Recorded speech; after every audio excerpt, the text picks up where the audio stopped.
Didn't see you there. No matter though, you're just in time to watch me attempt to do a review on this beautiful Datsun 280 ZX.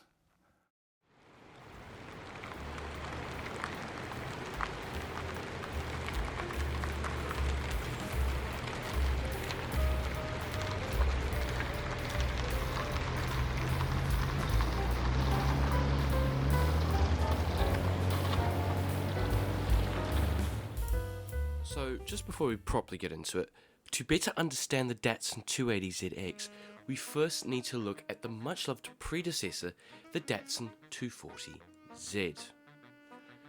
Now the Datsun 240Z was always intended to be a Grand Tourer. However, the press praised it as one of the best sports cars of its era. But this was Datsun / Nissan's Halo car, so it had to be a car that could do everything. So, when it came time for the second generation of Z car, Nissan set out to make the best Grand Tourer that they possibly could. So, let's talk about improvements that they made to better represent this luxury car that they were now making. They changed the name to ZX. The X was brought on to evoke more of a luxurious feel to the car, whilst the Z stayed purely because it was already synonymous with a successful, luxurious car already. Now the engine was important too, because of course it is. But it's unique in this way that the Z cars were defined by which engine they were given. For example, the Datsun 240Z had a 2.4 litre inline-six. Then the next generation of that was called the Datsun 260Z, because it had a 2.6 litre engine. Then the last generation of Z car, that was simply just Z, was a Datsun 280Z. So, when they made this car, it made sense to step it up a bit. Perhaps go for a 300ZX for having a 3 litre engine. Now, I'm not quite sure on this, but I've heard rumours, which I quite like the sound of, that the car was intended to be the 300ZX, but they released the 280ZX first, as that was the one that they could get to market quicker whilst they were developing the 300ZX. Now, when it came time to design the new car, Nissan had to make improvements on the successful formula.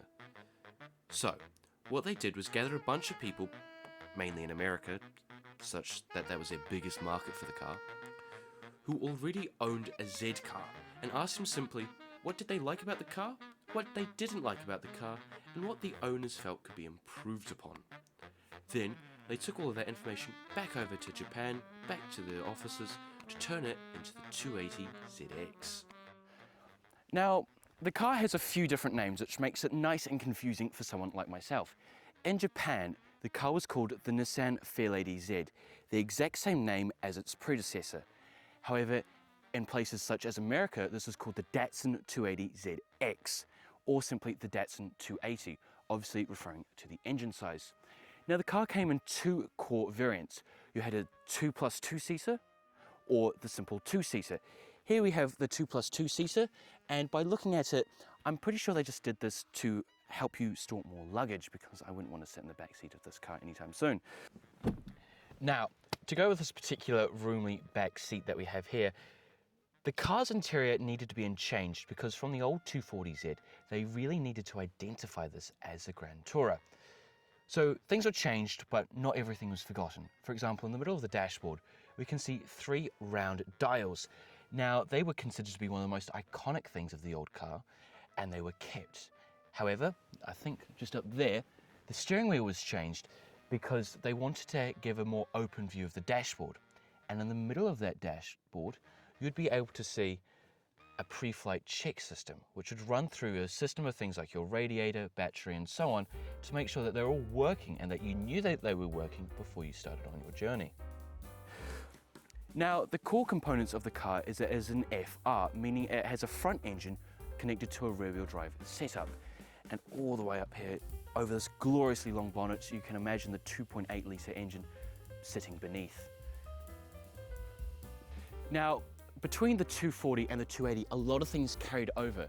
One of the things I wanted to get rid of was actually these sugar spoon, or as I much prefer to call them, torpedo shell headlights. But the designers figured that these were so iconic that they simply had to stay. and it was the last Z car to ever have these headlights. Now, the 280ZX was first released to market in the year of 1979. Now, after the year 1980, the car was offered with the T-top. The T-top was a popular aftermarket addition for the original 240Z, so Datsun naturally decided to capitalise on the success of this aftermarket option by offering it straight from the factory. Now, the T-top was so popular that it was difficult to find one without the Targa after the year 1980.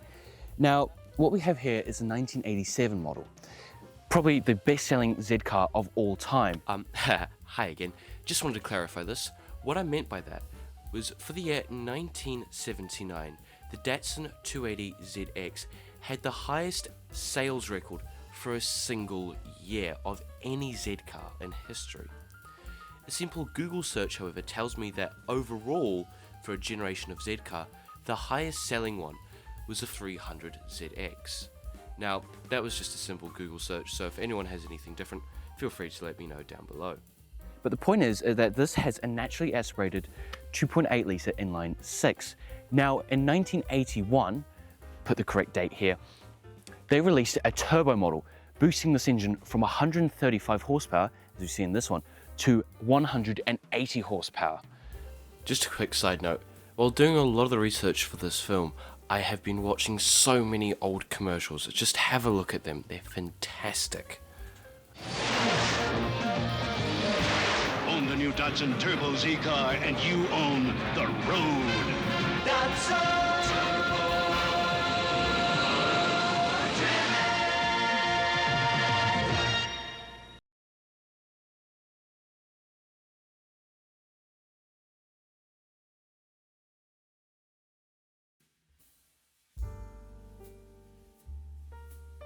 Now, the way I would describe this car's actual driving is that it is a very capable Grand Tourer.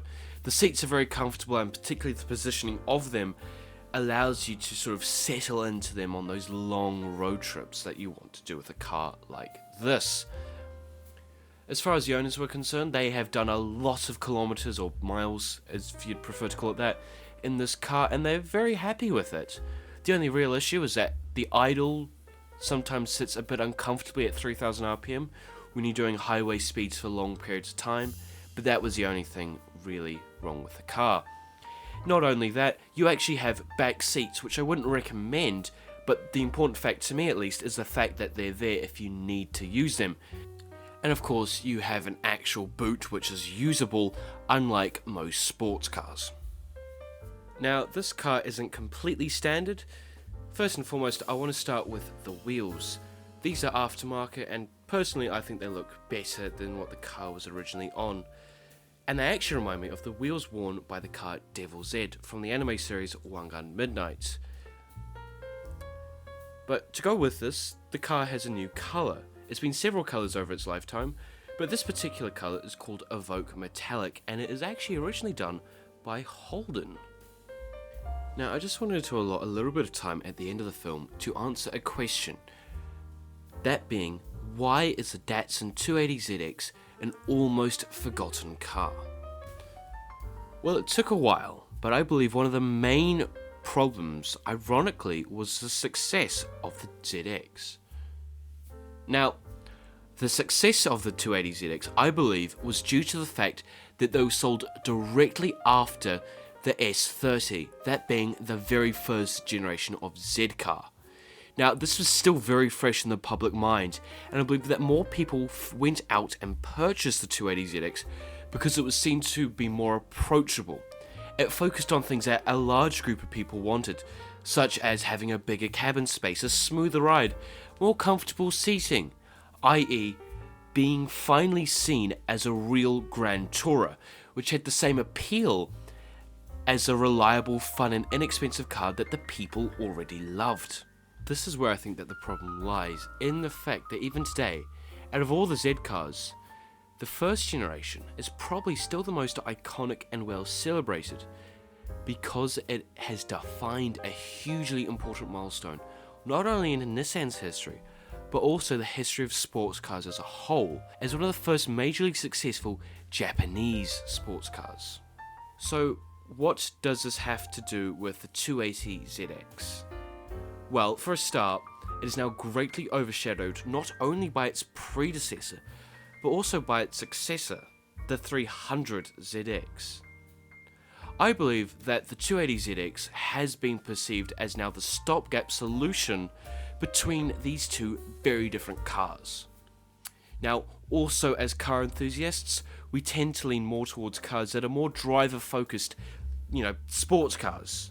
So it doesn't help that the 280ZX, at least when compared to the original, is seen as a softer, less driver-focused car. I think that more and more people are starting to recognize the 280ZX for its groundbreaking achievements. For a long time, the 280ZX has been perceived as the obtainable classic Z car, as the 240 now has increased in price as most Japanese sports cars tend to do nowadays. And from what I can gather, the prices of the 280ZX are slowly increasing.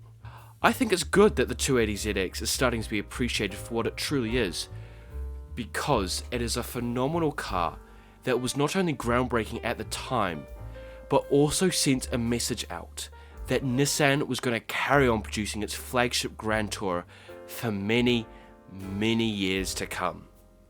So maybe it's time to start appreciating the 280ZX.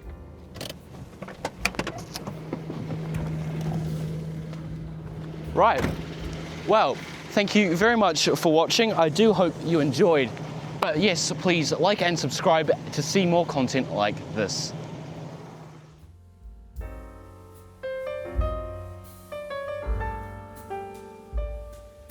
180 horsepower. I don't know how to end that clip.